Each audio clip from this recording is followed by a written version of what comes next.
নমস্কার, আপনারা নিশ্চয়ই সুস্থ আছেন, ভালো আছেন। গত 25শে ফেব্রুয়ারি অর্থাৎ 25/2/2026 তারিখে ওয়েস্ট বেঙ্গল গভর্নমেন্টের এডুকেশন ডিপার্টমেন্ট থেকে একটা বিজ্ঞপ্তি জারি করা হয়েছিল, যেখানে সমস্ত শিক্ষক শিক্ষিকার যে একাডেমিক সেকশন উৎসশ্রী পোর্টালে আপডেট করার বিষয়ে একটা বিজ্ঞপ্তি করা হয়েছিল। সেই বিজ্ঞপ্তির ভিত্তিতেই বিভিন্ন জেলার ডিআইরা স্কুলের প্রধান শিক্ষকদের উদ্দেশ্যে একটা নোটিশ পাঠিয়েছেন। গত এই নোটিশ দেখা যাচ্ছে বাঁকুড়া জেলার ডিআই পাঠিয়েছেন 10/3/2026 তারিখে, যার মেমো নাম্বার 469/S, এবং সেখানে বলা হচ্ছে যে ওই একই subject, updating the academic section details of teachers in the Utsashree portal.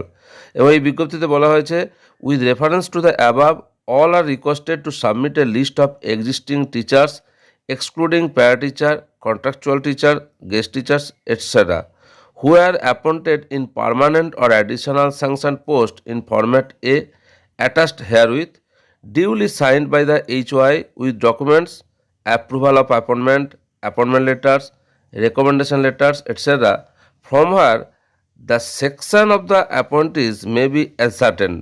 অর্থাৎ বলা হয়েছে যে এই বিজ্ঞপ্তির সাথে একটা ফরম্যাট এ যেটা অ্যাটাচ করা হয়েছে, সেখানে যারা এক্সিস্টিং টিচার আছেন, শিক্ষক শিক্ষিকা আছেন, তাদের তথ্য দিতে হবে এবং ডকুমেন্টস হিসাবে appointment letter, recommendation letter, approval of appointment, এগুলো দিতে হবে, যা থেকে নিশ্চিত করা যায় ওই সমস্ত শিক্ষক শিক্ষিকার সেকশন কি।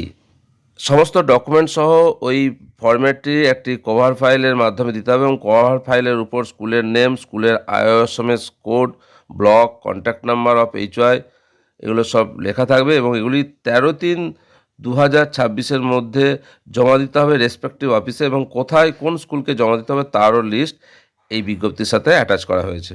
পশ্চিমবঙ্গ সরকারের শিক্ষা দপ্তরের বিজ্ঞপ্তির পর বিভিন্ন জেলার ডিআইরাও কিন্তু স্কুলের প্রধান শিক্ষকদের উদ্দেশ্যে এবার এই updating the academic section details of teachers in the Utsashree portal এই বিষয়ে নোটিশ জারি করলেন।